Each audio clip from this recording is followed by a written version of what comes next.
Bismillahirrahmanirrahim. Assalamualaikum warahmatullahi wabarakatuh. Alhamdulillahirabbil alamin wa bihi nasta'in ala umuri dunya waddin. Wassalatu wassalamu ala asrofil anbiya'i wal mursalin sayyidina wa habibina wa syafi'ina wa maulana Muhammadin wa ala alihi wa sahbihi ajmain. Perkenalkan, nama saya Muhammad Taufik Rahman. Nama saya Muhammad Hafiz Saputra. Nama saya Muhammad Haidar Yahya. Kami bertiga dari kelompok 5 perwakilan kelas 91 ingin mempresentasikan biografi Wali Songo. Yang pertama, ada Sunan Gresik yang bernama lengkapnya Maulana Malik Ibrahim. Ia dilahirkan di Campak, Kamboja. Ayahnya bernama Barokat Zainul Alam, yaitu seorang ulama besar di Maghrib. Maulana Malik Ibrahim ini disebut juga sebagai Sunan Gresik atau Syekh Maghribi atau Makhdum Ibrahim Al-Samarqandi, dan orang Jawa biasa menyebutnya sebagai Asmara Kondi. Maulana Malik Ibrahim merupakan orang pertama yang menyebarluaskan agama Islam di tanah Jawa dan merupakan senior di antara para wali songo yang lainnya. Dengan ditemani oleh beberapa sahabatnya, beliau datang pertama kali di desa Sembolo yang sekarang adalah desa Laren, kecamatan Manyar, 9 km dari arah utara kota Gresik sebelum masuk ke tanah Jawa. Maulana Malik Ibrahim bermukim di Campak. Dalam legenda disebut sebagai negeri cermin atau cermin selama 13 tahun. Dan yang kedua ada Sunan Kudus. Sunan Kudus sejatinya bukanlah merupakan penduduk asli Kudus. Beliau berasal dan lahir dari Quds, negeri Palestina, yang kemudian bersama kakek dan ayahnya untuk hijrah ke tanah Jawa. Dalam cerita lain, Sunan Kudus merupakan pendatang dari daerah Jipang Panolan yang merupakan daerah di sebelah utara Blora. Sunan Kudus juga merupakan senopati hebat dari kerajaan Demak. Ketika beliau menjabat sebagai senopati kerajaan Majapahit ditaklukannya. Kesuksesan mengalahkan Majapahit membuat posisi Ja'far Shadiq semakin kuat. Namun kemudian dia meninggalkan Demak karena ingin hidup merdeka dan mendedikasikan seluruh hidupnya untuk menyebarluaskan agama Islam. Dalam menyebarkan ajaran agama Islam, Sunan Kudus memang banyak berguru dan belajar ilmu agama kepada Sunan Kalijaga. Sehingga metode dakwah Sunan Kudus tidak jauh beda dengan Sunan Kalijaga yang menekankan pada budaya kearifan lokal dengan mengapresiasikan budaya masyarakat setempat. Sosok Sunan Kudus dikenal karena telah memberikan fondasi pengajaran agama dan kebudayaan yang toleran. 3. Sunan Kalijaga yang bernama Raden Said merupakan seorang yang peduli dan dekat terhadap rakyat jelata. Hal ini dibuktikan ketika beliau membela rakyat jelata di masa sulit.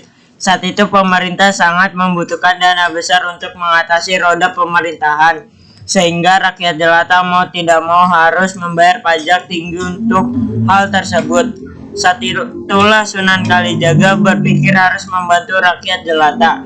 Namun tanpa berpikir panjang, Raden Said melakukan perbuatan tidak terpuji demi menolong rakyat jelata.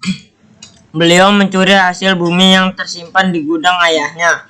Hasil bumi tersebut merupakan hasil upeti rakyat jelata yang akan disetorkan kepada pemerintah pusat. 4.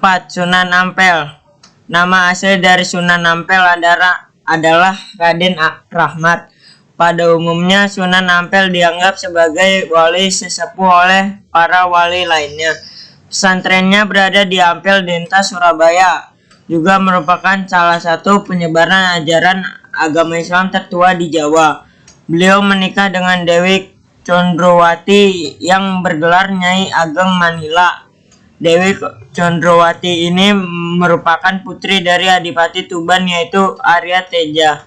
Selain itu, beliau juga menikah dengan Dewi Karimah binti Ki Kembang Kuning.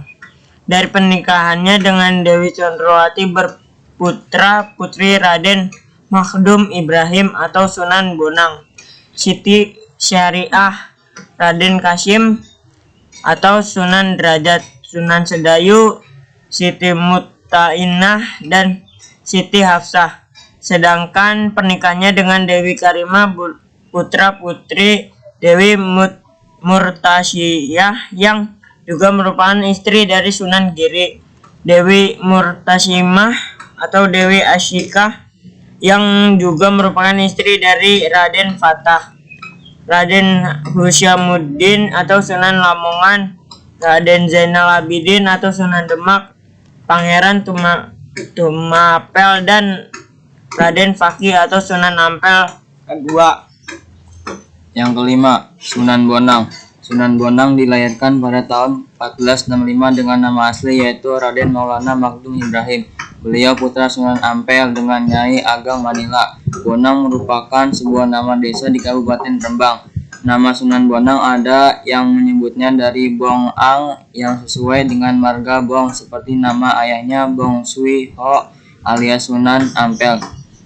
Setelah selesai menimba ilmu, beliau kembali lagi ke Tuban dan kemudian mendirikan pesantren di tanah kelahiran ibunya tersebut.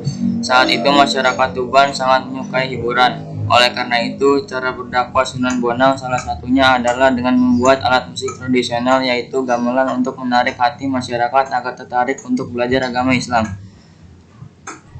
Yang keenam, Sunan Gunung Jati. Sunan Gunung Jati memiliki nama asli Syarif Hidayatullah. Dia usianya yang menginjak 20 tahun. Sunan Gunung Jati telah ditinggal oleh ayahnya.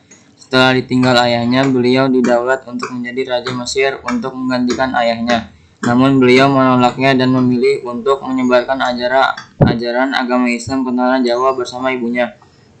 Sebelum Sunan Gunung Jati dan ibunya Saifah Mudaimah datang ke Jawa Barat pada tahun 1475 Masehi, mereka terlebih dahulu singgah di Gujarat dan Pasai guna untuk memperdalam ilmu agamanya. Kedatangannya sambut gembira oleh Pangeran Cakrabuana beserta keluarganya. Dalam menyebarkan agama Islam, Sunan Gunung Jati tidak sendiri, beliau dibantu oleh para wali lainnya. Mereka biasanya bermusyawarah di Masjid Demak karena pergaulannya dengan para wali dan Sultan Demak menjadikan Sunan Gunung Jati mendirikan Kesultanan Pakungwati yang kemudian ia memproklamirkan dirinya sebagai raja dan mendapat gelar sultan. Sekian dari kami bertiga. Mohon maaf bila ada kekurangan dan salah-salah kata. Wabillahi taufiq wal hidayah. Wassalamualaikum warahmatullahi wabarakatuh.